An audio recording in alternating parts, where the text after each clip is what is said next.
Lors du commerce triangulaire, entre le XVIe et le XIXe siècle, plus de 11 millions d'Africains ont été déportés en Amérique. Dans ces 11 millions, 1,25 million ont été transportés vers les colonies françaises et un esclave sur 3 était une femme.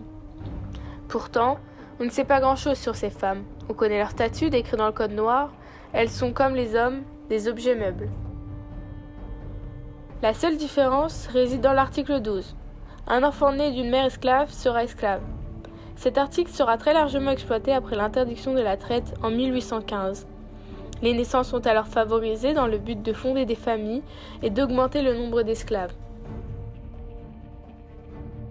Dans les plantations, en plus de devoir effectuer les mêmes travaux que les hommes dans les champs, les femmes devaient également effectuer des tâches ménagères et élever leurs propres enfants.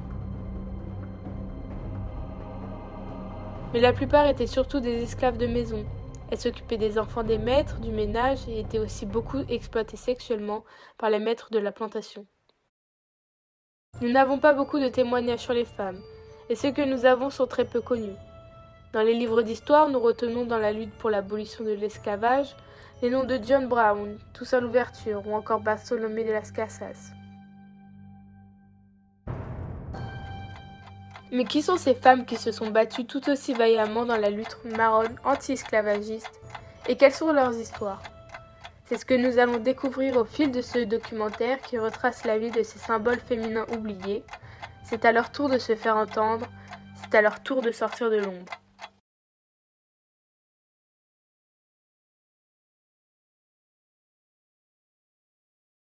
Notre voyage commence à la fin du XVIIIe siècle, en Guadeloupe, avec la mulâtresse Solitude, née vers 1772.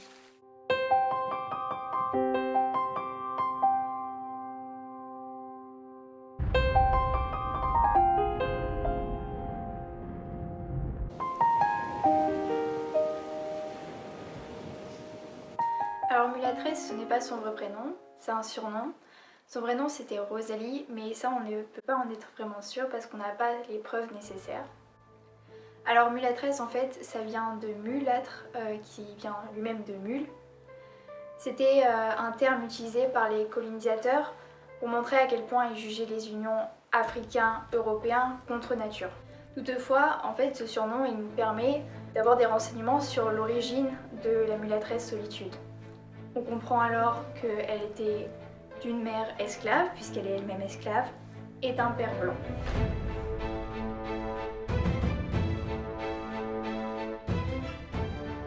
Mais en fait, on n'en sait pas tant que ça sur elle, puisque tout ce que l'on sait d'elle vient de l'histoire de la Guadeloupe, écrit en 1858 par Auguste Lacour, un créole blanc de Guadeloupe. Elle est mentionnée sur seulement 10 lignes de ce livre, et dans ces 10 lignes, on apprend que c'est une rebelle, qu'elle a combattu aux côtés de Louis Delgrès, qui luttait lui-même contre la restauration de l'esclavage dans les colonies sous Napoléon. La mulâtresse Solitude, elle est rendue célèbre grâce à André Schwarzbart, qui romance son histoire dans un livre intitulé La mulâtresse Solitude, mais bien après qu'elle ait vécu. Et bien que son histoire soit pour la plupart fictive, elle est quand même un témoignage de la condition des femmes esclaves, ainsi que le rôle qu'elles ont joué dans les diverses révolutions du mouvement anti-esclavagiste. La mulâtresse Solitude est une légende qui incarne les symboles de la rébellion guadeloupéenne de 1802. Et même à Paris, dans le jardin Solitude, elle a une statue qui est érigée à son effigie en 2020. Et c'est la première femme noire à avoir une statue dans la capitale.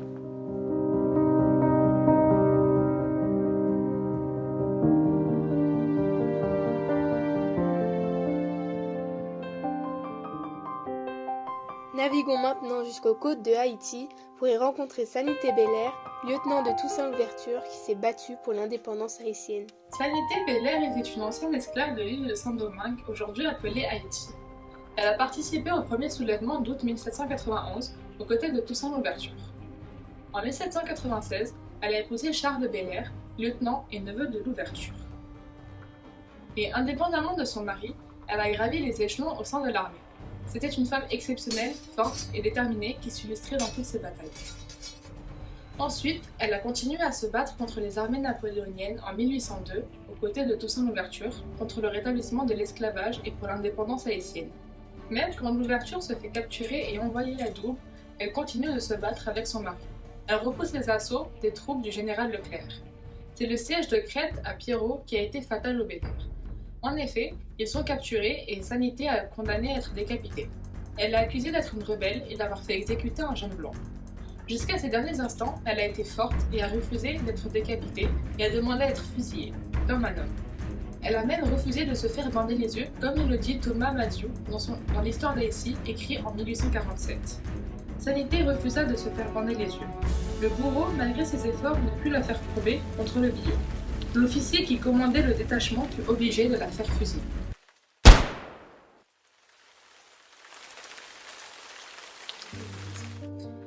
Sanité a été qualifiée de nombreux noms: rebelle, lieutenant, brigande, meurtrière, et ses contributions qui ont mené à l'indépendance de l'île en 1804 ont été nombreuses. Cependant, elle ne figure dans presque aucun livre d'histoire et n'est pas présente au Panthéon de l'île et aucun monument n'est érigé en sa mémoire.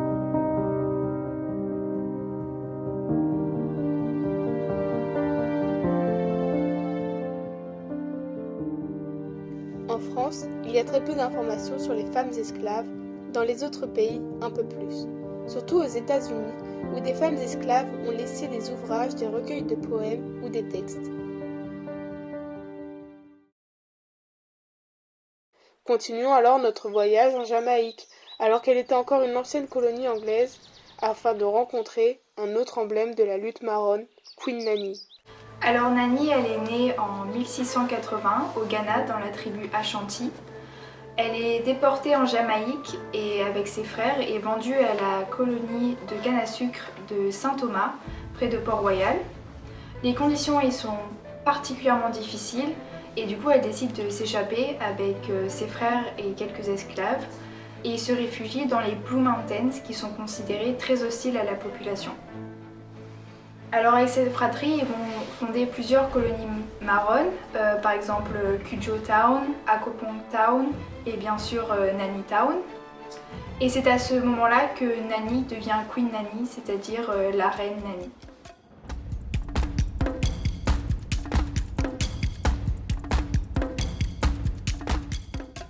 Nanny, elle va créer un système de troc, d'élevage et d'agriculture inspiré des villages Ashanti.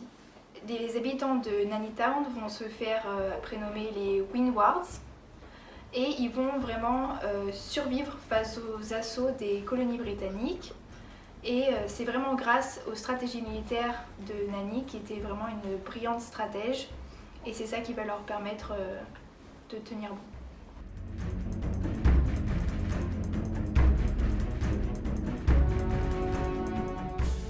La localisation du village jouait aussi un rôle très important. C'est Nanny qui l'avait choisi. Elle a décidé de placer le village en altitude, au-dessus d'une rivière. Comme ça, il pouvait voir tout ce qui se passait et voir si les ennemis arrivaient.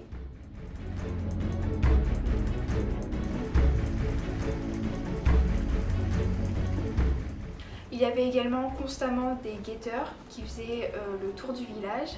Et lorsqu'il voyait un ennemi, il sonnait la corne que l'on appelait la corne Aben.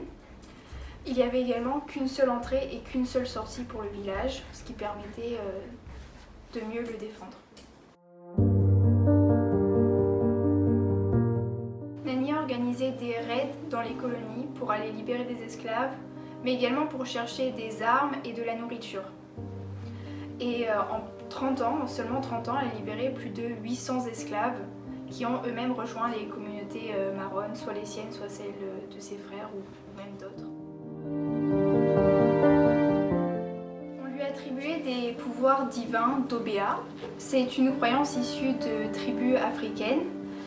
Et c'est pour ça, c'est ce qui expliquait, on disait, sa grande capacité à commander et défendre, mais également sa grande connaissance en médecine.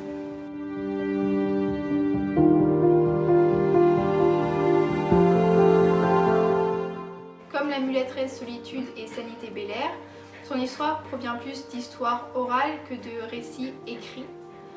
Et c'est pour ça qu'il y a une confusion même sur sa mort. On ne sait pas vraiment comment elle est morte. Alors il y a deux possibilités. Soit elle a été tuée vers 1733 par un esclave loyal à la couronne britannique pendant un des combats. soit elle est morte de vieillesse vers 1760. Et cette confusion, en fait, elle vient parce que Nanny, c'est devenu un titre honorifique, tellement elle était importante et respectée, c'est devenu un titre honorifique et on ne peut plus savoir qui était qui. Queen Nanny n'est reconnue qu'en 1976 comme héroïne nationale, mais elle continue d'être représentée dans des peintures et des poèmes, et elle est même représentée sur le billet de 500 $. C'est une icône jamaïcaine et c'est la seule femme au Panthéon de l'île, sauf que dans les autres pays, comme par exemple en France, elle reste très peu connue.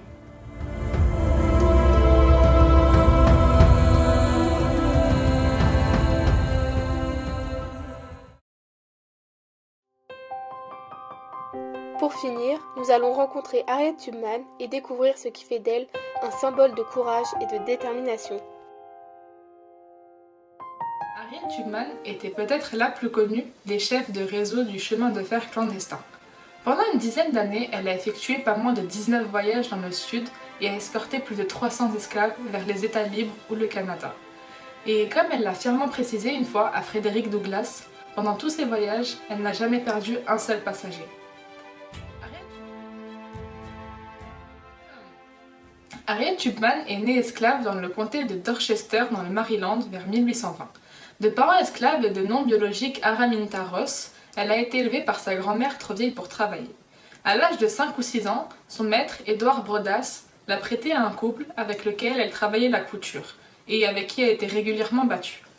Comme c'était la coutume dans les plantations, vers l'âge de 11 ans, elle s'est mise à porter un bandana de couleur claire pour indiquer qu'elle n'était plus une enfant. Et vers l'âge de 12 ans, elle porte le nom de sa mère, Harriet, et elle fut envoyée pour travailler dans les champs. En 1949, dans la crainte d'être vendue avec les autres esclaves de la plantation, Harriet Tubman se résolut à partir. Elle s'est enfuie de nuit et à pied. Elle reçut l'aide d'une amicale jeune femme blanche et trouva un premier foyer en route à la liberté. Chez elle, elle prit une voiture cachée sous un sac vers sa prochaine destination. Elle trouve des gens assez gentils pour lui indiquer des endroits où s'adresser pour l'aider pendant sa traversée de la ligne Mason-Dixon, frontière entre les États libres et les États esclavagistes. Puis, elle dut faire du stop avec une femme et son mari qui passaient là par hasard. Ils étaient abolitionnistes et l'ont emmenée à Philadelphie. Elle y trouva un emploi et fit des économies pour aider d'autres esclaves. Elle y rencontra William Steele, qui est l'un des relais les plus énergétiques du chemin de fer clandestin. Steele était un homme noir libre né en Pennsylvanie, capable de lire et d'écrire. Il s'est servi de ses talents pour interroger les esclaves en transit et transcrire leurs noms et leurs récits dans un livre. Steele publia son livre en 1872 sous le nom de The Underground Railroad, dans lequel il décrit les efforts d'Harriet Tubman. Il est encore publié de nos jours. Harriet a officiellement dirigé le réseau UGRR. Cela signifie qu'elle connaissait toutes les routes de la terreur libre et qu'elle avait prêté serment de silence afin que le secret du chemin de fer clandestin soit bien gardé. Elle retourne au Maryland chercher son frère James et d'autres amis. Ils étaient prêts à partir aussi, et Harriet les aida à traverser la rivière et à se réfugier dans la maison de Thomas Garrett, qui fut un des plus importants relais de l'histoire de l'Underground. Le 18 septembre 1850, à cause de la Fugitive Slave Act, le Nord est devenu un danger pour les esclaves. En effet, cette loi stipulait qu'il était illégal pour tout citoyen d'assister à un esclave échappé et demandait que si un esclave échappé était vu, il ou elle devrait être arrêté et livré aux autorités pour assurer son retour chez son propriétaire. Tout maréchal qui refusait recevrait une amende de 1 000 $. Aussi, l'Underground prit des mesures de sécurité. Il a créé un code et a envoyé des esclaves en fuite au Canada plutôt qu'au nord des États-Unis. En 1850, grâce à l'aide de M. Steele, elle aida les premiers esclaves à s'enfuir vers le nord. Elle a envoyé un message aux fils aînés de sa sœur, leur demandant de monter dans un bateau de pêche à Cambridge. Le bateau les emmena vers la baie de Chesapeake, où Harriet les attendait à Bodkin Poppin. Puis elle les emmena à Philadelphie. Un peu avant sa mort, elle fit don de sa maison à l'église méthodiste épiscopale Zion Church pour les vieillards.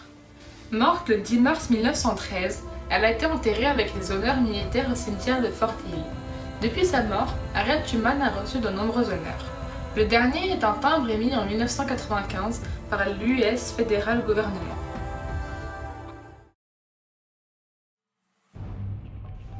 Concernant la mémoire de l'esclavage, les États-Unis, l'Angleterre et d'autres pays européens ont chacun adopté des approches différentes. Aux États-Unis, bien qu'il existe une journée de commémoration pour les Noirs, l'esclavage n'a pas de qualification juridique de crime contre l'humanité. C'était la même chose en France jusqu'en 2001, où grâce à la loi Taubira, la traite négrière et l'esclavage ont enfin été reconnus comme un crime contre l'humanité. Il y a encore, à travers le monde, des centaines d'autres femmes fortes et courageuses, des héroïnes oubliées de l'histoire qui ont pourtant contribué à façonner notre monde. Depuis trop longtemps, l'histoire est une histoire d'hommes, pourtant considérée comme universelle.